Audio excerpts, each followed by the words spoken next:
دھاندلی دھاندلی دھاندلی 8 فروری 2024 سے شروع ہونے والی یہ صدائیں آج بھی گونج رہی ہیں۔ ایک سال پورا ہو گیا، تمام اپوزیشن، فافن، بین الاقوامی مبصرین، پولنگ اسٹیشنز پر موجود ڈیوٹی دینے والے ریٹرننگ افسران سمیت کمشنر راولپنڈی نے بھی کیمروں کے سامنے آ کر کہا 8 فروری 2024 کے الیکشنز دھاندلی زدہ تھے۔ 70-80 ہزار کی لیڈ سے جیت رہے تھے، ہم نے ان کو ہروایا ہے اور ان کے اوپر جعلی مورے لگا کے سب کو ہروایا۔ فوٹیجز موجود ہیں کہ دھاندلی ہوئی، عوامی مینڈیٹ لوٹا گیا، ڈاکہ ڈالا گیا۔ جن لوگوں کو عوام نے عام انتخابات میں مسترد کیا وہی لوگ عوام پر مسلط ہو گئے۔ کہ آج ہمارے پاس اتنی میجورٹی نہیں کہ ہم اپنے طور کے اوپر حکومت بنا سکیں، اس لیے ہم اپنا ان اتحادی پارٹیوں کے ساتھ جو کہ اس الیکشن کے اندر کامیاب ہوئی ہیں ان کو دعوت دیں گے کہ وہ بھی ہمارے ساتھ شراکت کریں، ہماری حکومت ہم مل کر بنائیں۔ یہ عوام کے ساتھ دھوکہ دہی نہیں تو اور کیا ہے؟ کئی رپورٹیں سامنے آئیں جن میں یہ ثابت کیا گیا فارم 45 اور فارم 47 عوام کے سامنے رکھے گئے، الیکشن ٹریبیونلز میں تمام ثبوت پیش کیے گئے۔ ایک سال گزر گیا مگر الیکشن ٹریبیونلز تک کو کام نہیں کرنے دیا گیا، رکاوٹیں ڈالی گئیں، یہاں تک کہ تمام اپوزیشن نے مشترکہ پریس کانفرنس کر کے نئے شفاف الیکشنز کا مطالبہ کر دیا۔ عوامی امنگوں کو سامنے رکھتے ہوئے اجلاس نے شامل رہنماؤں نے اس بات پر بھی اتفاق کیا کہ نئے انتخابات ہی ملک کو درپیش اور دہشت گردی جیسے سنگین مسائل سے نکالنے کا واحد راستہ ہے۔ مگر فارم 47 کی حکومت کے کان پر جوں تک نہیں رینگ رہی۔ جوں رینگنا تو چھوڑیں، جب عوام نے اپنے حق، مینڈیٹ پر ڈاکے اور پاکستان کے مقدس آئین کی خلاف ورزی پر احتجاج کیا تو عوام کو ہی مارا پیٹا گیا، گرفتار کیا گیا۔ لیکن یہ کہانی شروع ہوئی 9 مئی 2023 کو، جب پاکستان کی سیاسی تاریخ نے ایک ایسا موڑ لیا جو عوامی شعور، جمہوری عمل اور عدالتی نظام پر گہرے سوالات چھوڑ گیا۔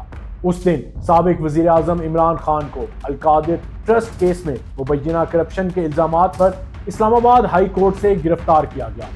اس دن گرفتاری نے ملک بھر میں سیاسی ہلچل پیدا کر دی۔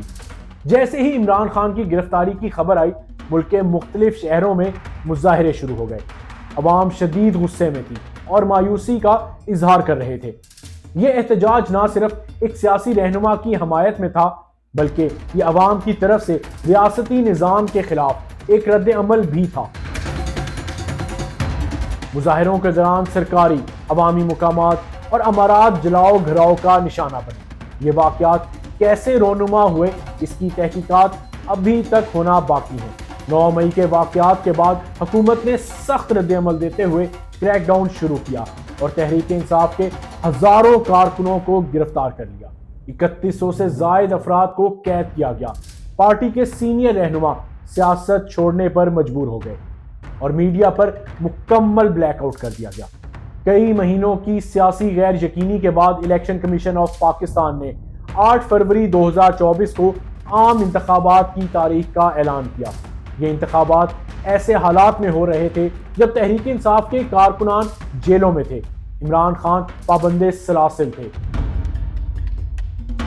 8 فروری 2024 کو جو انتخابات منعقد ہوئے وہ صرف ایک دھوکہ تھے۔ الیکشن کمیشن جو کہ ایک غیر جانبدار ادارہ ہونا چاہیے تھا، اس نے کھلم کھلا جانبداری دکھائی۔ تحریک انصاف کو ان کے انتخابی نشان کرکٹ بیٹ سے محروم کر دیا گیا۔ عوام جن کی اکثریت ناخواندہ ہے اور انتخابی نشان پر انحصار کرتی ہے، اسے مکمل طور پر کنفیوز کر دیا گیا۔ تحریک انصاف کے امیدواروں کو آزاد حیثیت میں لڑنے پر مجبور کیا گیا اور ہر امیدوار کو مختلف انتخابی نشان دیے گئے جیسے گاجر، مولی، پلنگ، بینگن وغیرہ۔ تحریک انصاف کے امیدواروں کو عجیب و غریب انتخابی نشان دینے کا مقصد عوام کو مزید الجھانا تھا۔ الیکشن کے دن سے ہی حالات مشکوک تھے۔ انٹرنیٹ اور موبائل سروس بند کر دی گئی، عوام کو معلومات تک کی رسائی سے محروم کر دیا گیا، ووٹ ڈالنے کے عمل کو مزید پیچیدہ بنا دیا گیا۔ پولنگ اسٹیشنز پر دھاندلی کی خبریں عام تھیں۔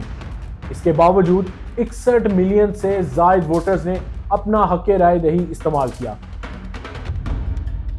عوامی جذبات عمران خان اور تحریک انصاف کے ساتھ تھے، لیکن انتخابات کے نتائج ان کے حق میں نہیں تھے۔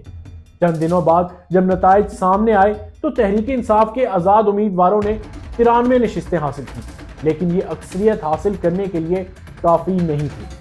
تحریک انصاف نے الزامات لگائے کہ انتخابات میں دھاندلی کی گئی، حلقے کے نتائج پولنگ اسٹیشنز کے نتائج سے مطابقت نہیں رکھتے تھے۔ انتخابی عمل کے دوران غیر جانبدار مبصرین کو نتائج کی گنتی دیکھنے کی اجازت نہیں دی گئی۔ پنجاب اور کراچی، جہاں تحریک انصاف واضح طور پر جیتتی نظر آ رہی تھی، اچانک ہارنا شروع ہو گئی۔ میڈیا، سوشل میڈیا اور آزاد حلقوں کی جانب سے شور مچنا شروع ہوا، اور پھر فارم 45 کے رزلٹ سامنے آنا شروع ہوئے۔ اس میں بھی واضح طور پر تحریک انصاف کو برتری حاصل تھی، لیکن پھر اچانک فارم 47 سامنے آنا شروع ہوئے، جو الیکشن کمیشن کے اپنے ہی فارم 45 سے بالکل متضاد تھے، اور ان فارم 47 کے ریزلٹس کے مطابق پنجاب میں مسلم لیگ نون اور کراچی میں MQM کامیاب ہو گئی۔ عمران خان اور تحریک انصاف کے حامیوں کے لیے یہ نتائج ایک دھچکے سے کم نہیں تھے۔ پاکستان میں ایسی کھلم کھلا دھاندلی کی گئی کہ صرف پاکستان ہی نہیں، دنیا بھر سے 2024 کے عام انتخابات پر سوالات اٹھنا شروع ہو گئے۔ عمران خان اب بھی جیل میں ہے اور تحریک انصاف اپنے حق کے لیے جد و جہد کر رہی ہے، چاہے وہ عدالتوں میں ہو یا سڑکوں پر۔ تمام سیاسی جماعتوں نے 2024 کے الیکشنز کو دھاندلی زدہ قرار دیا۔ تحریک انصاف کے مخالف امیدواروں نے ٹی وی سکرینز پر ثبوتوں کے ساتھ آ کر بتایا کہ جن حلقوں میں پی ٹی آئی کو شکست خوردہ بتایا جا رہا ہے، دراصل ان حلقوں میں پی ٹی آئی ہی جیتی ہے۔ 2024 کے elections per P T I مسلسل تحقیقات کا مطالبہ کر رہی ہے، مگر ایک سال پورا ہونے کے باوجود ابھی تک 2024 کے الیکشن ٹریبیونلز نے ان معاملات کو نہیں دیکھا۔ پاکستان کی یہ کہانی صرف تحریک انصاف یا عمران خان کی نہیں، بلکہ اس قوم کی ہے جو جمہوری اصولوں پر ریاست کو قائم کرنے کی کوشش کر رہی ہے۔ یہ کہانی ایک ایسے نظام کی ہے جو عوام کی آواز کو دبانے کی کوشش کرتا ہے، لیکن تاریخ گواہ ہے کہ جب قوم متحد ہو جائے تو کسی بھی نظام کو بدلنے میں دیر نہیں لگتی۔ آج جب عوام اپنے حق کے لیے لڑنا چاہتی ہے تو انہیں غدار کہا جاتا ہے، جب وہ سوال اٹھاتے ہیں تو انہیں گرفتار کیا جاتا ہے۔ حکومت جو عوام کی خدمت کے لیے ہے، عوام کو دھوکہ دے رہی ہے۔ یہ نہ صرف ہمارے نظام کے خراب ہونے کی عکاسی کرتا ہے، بلکہ ہماری قوم کی قوت برداشت اور جد و جہد کی علامت بھی ہے۔ اللہ حافظ۔